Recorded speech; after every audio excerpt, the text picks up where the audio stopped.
So, yun guys. Ito na po yung part 4 ng My Loving Mama. So, sorry po kung hindi nyo po napanood kagabi yung My Loving Mama. Pero napanood nyo naman po siguro, no? So, let's go. Nasa bahay na po yung, Kaagip ka.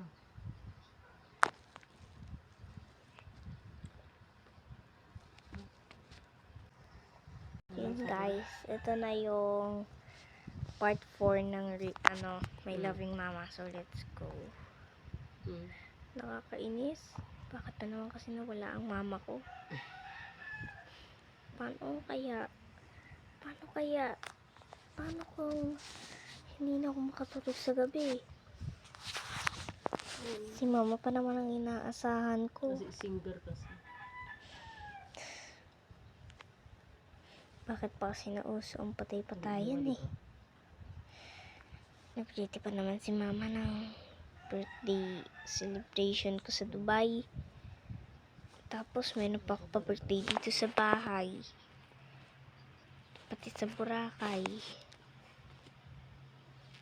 Lahat yung malungkot. Nung nawala si mama ko. Bakit pa kasi uso-uso na yun? Uso-uso na talagang cancer. Makalabas nga muna at makapaglibang-libang para makalimutan ko rin sa isip si mama.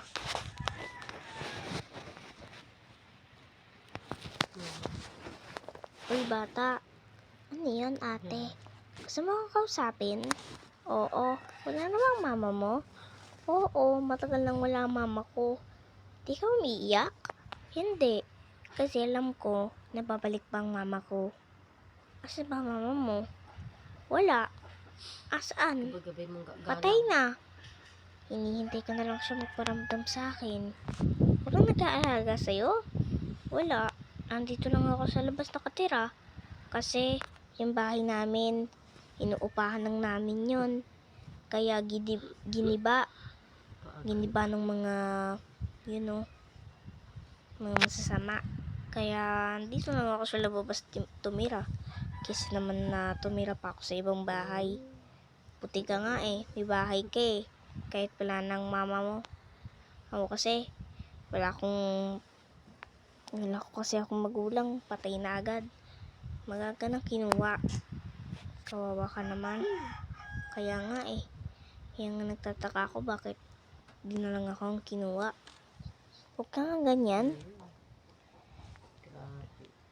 Dito lang naman ako sa labas nakatira, ilang araw na nga akong hindi kumakain eh. Kaya pala namumutla ka, tsaka yung mata mo parang dugang-duga na. Hindi ka ba natutulog? Hindi, malamok kasi dito. Kaya mga madaling araw na akong gising. Ikaw ba? Anong oras ka natutulog? Hindi ako natutulog. Parehas tayo? Wala na rin kasi yung mama ko eh. Kaya Mamaong ka lang. gusto ko nga rin tumira dito sa labas. Ang hirap kayong tumira dito sa labas. Tsaka malamok, hindi ka makakatulog. Okay lang. At least kasama ko yung mga puno. Dahil ito yung pinamana sa akin ng mama ko. Talaga? Oo. Sige na. Pupunta muna ako sa bahay at kukunin ko yung mga pagkain para makakain ka na rin. Ayoko.